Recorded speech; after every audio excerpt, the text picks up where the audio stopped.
What a week.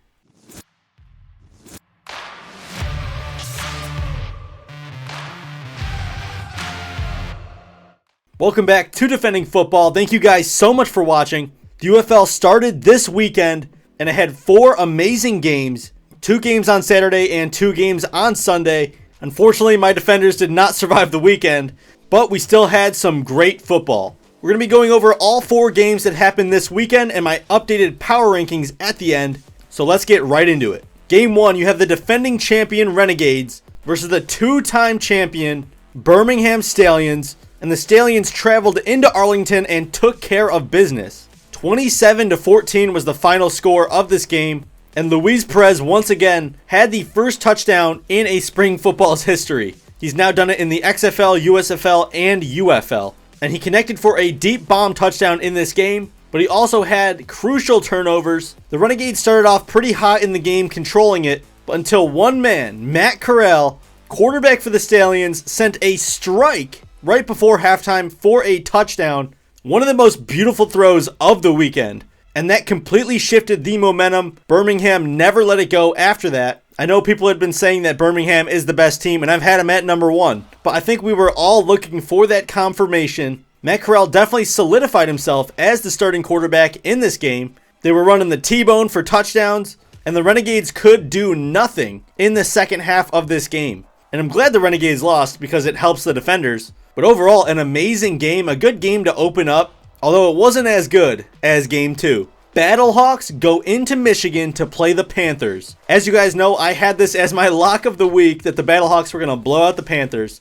I'm an idiot because I have no idea what I'm talking about. E.J. Perry apparently can run, and he looked very impressive. In addition to the Panthers' defense being swarming, the Battlehawks could get nothing going until very late in the fourth quarter.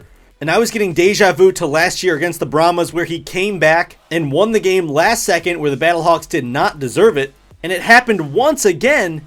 On 4th and 10, he launches it to Aitman, he catches it, then a touchdown the next play. They get the 1-point conversion, and the Battlehawks were leading with about 30 seconds left. But Jake Bates, a 64-yard field goal, and he hit it twice. They tried to ice him, he hit it, and then he comes back, hits it again, no problem. This guy is going straight to the NFL. Where was he for the Bills last year? Because I definitely could have used him. Fantastic story. His first kick since high school. I'm sure you've heard that by now. Absolutely awesome. And the fact that it beat the Battlehawks made it a lot better for us. But the Panthers had an amazing defense in this game. Their run game was very explosive. Running back is a tank, man. But for the Battlehawks, A.J. McCarron did not look bad. I feel like they took the ball out of his hands when it mattered most. And he even said that on the sideline, which was crazy. I said it on my couch, and then 5 minutes later, he's saying it.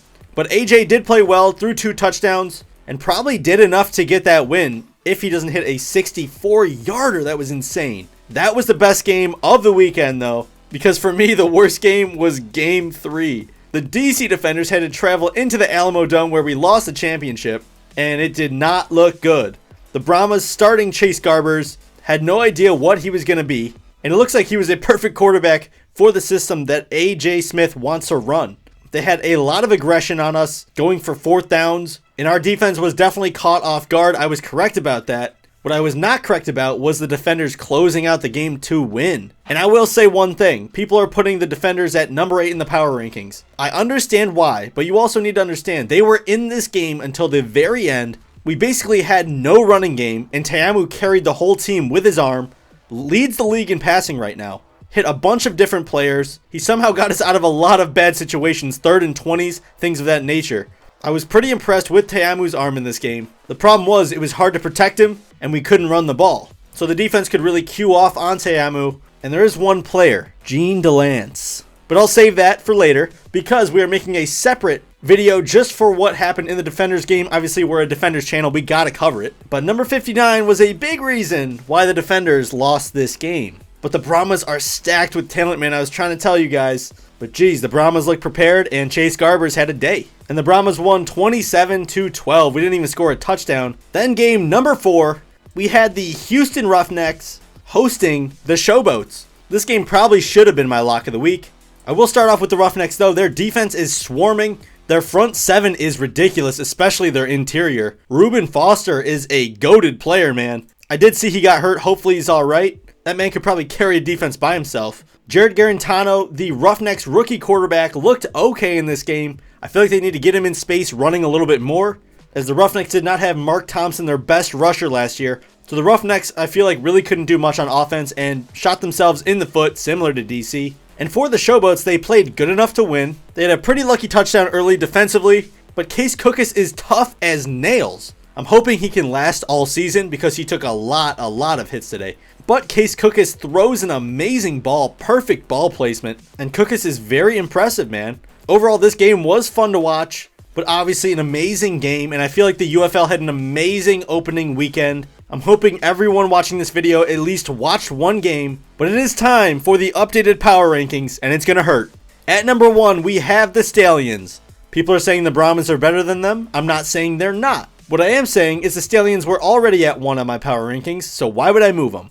Then at number 2, I do have the Brahmas, moving up 4 spots. I told you guys, they are a sleeper team. It's 1 game, 1 week, and we'll see what happens. The Michigan Panthers really impressed me, and honestly, they might be my USFL team. And they're moving up 4 spots as well to number 3. The Panthers showed a lot of grittiness. McCarron had some crazy magic in that game to score late, but yet the Panthers still found a way to win that game. At number 4, I had the Showboats last week at number 4, so let's keep them right there. And they took care of business, although they did let the Roughnecks hang around. At number 5, the Battlehawks dropped 3 spots. Battlehawks did not seem prepared early in the game, but they did catch fire a little late. But the Battlehawks defense has a few cracks in it, so we're keeping them at number 5 because they lost to the Panthers, of course. At number 6, the DC Defenders. At number 6, dropping 4 spots, had them at 2. And I'm not dropping them all the way down, guys. I still believe in this team. We just got to figure it out. I feel like the Brahmas caught a lot of people off guard, especially us. And some of the trickery in that game was ridiculous. I forgot to show this play right here. And the punter, Brad Wing, takes the snap. He wants to throw. Brad Wing lofts it downfield, and it's caught to the goal line. Touchdown! It left me speechless at the time, and I just totally forgot to talk about it in this video. At number 7, we have the Arlington Renegades. Yes, I know the Arlington Renegades scored more points than the Defenders, but I was less impressed with them than the Defenders. The Renegades defense was on skates all day, and Luis Perez was very up and down, not consistent whatsoever during the game. So we're keeping them at number 7 right now. They went down 2 as well. And then you have the Houston Roughnecks staying at 8. I had them at 8 last week, and I'm definitely not moving them. Definitely the least impressive offense in the league so far. But their defense is very good, so we'll see if that can carry the Roughnecks to a few wins. So there you go. That is my updated power rankings after week 1. So even though the Defenders lost, stick with me, guys. We're going to get better. So I am going to get out of here. So for the love of football, defend football, baby.